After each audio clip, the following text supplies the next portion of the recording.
ये संसार का चिंतन होता क्यों है? इसके मूल में है हमारी आसक्ति।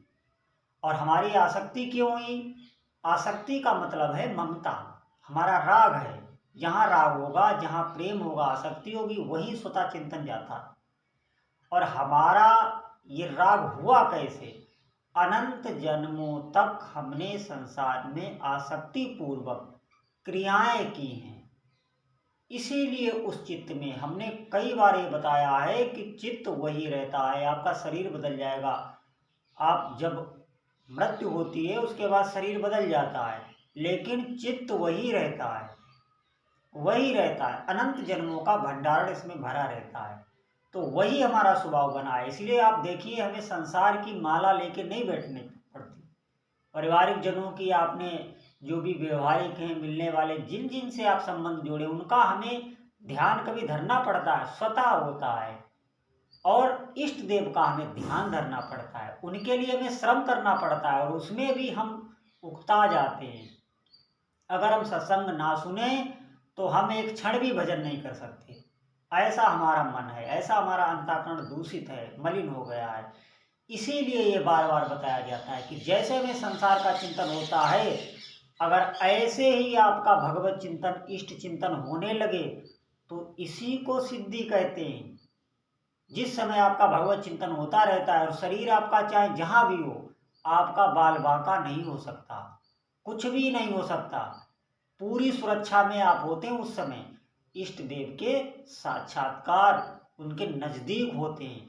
चिंतन का मतलब ही है उनके नजदीक होना, उनके पास में होना। यही उपासना का मूल रहस्य है, वो मैं आपको बता रहा हूँ। इसको चित्त से लगातार इष्ट देव का चिंतन होगा।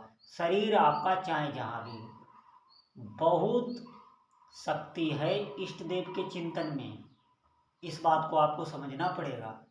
जैसे जब संसारिक ये काम, क्रोध, लोभ, मोह, इनका चिंतन होता है, जब इनका असर पड़ता है, तो आप इष्ट देव के चिंतन की सोच के देखें, कितना आनंद मिलने लगता है उस साधक को।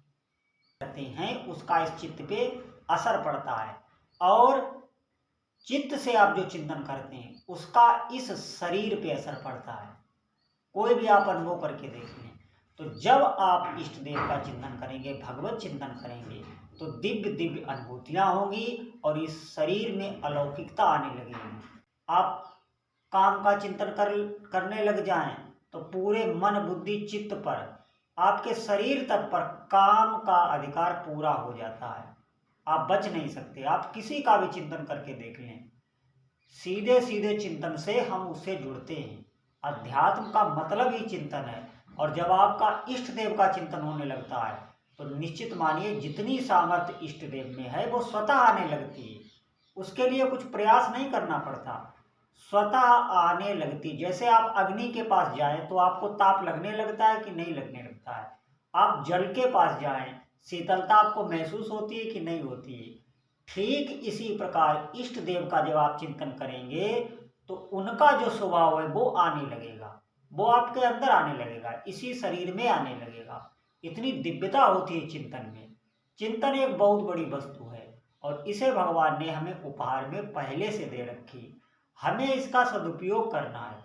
अभी दुरुपयोग हो रहा है, दुरुपयोग अनजान में हो रहा है, ना जानते हुए हो रहा है, क्योंकि स्वतः ही संसार का चिंतन होता है।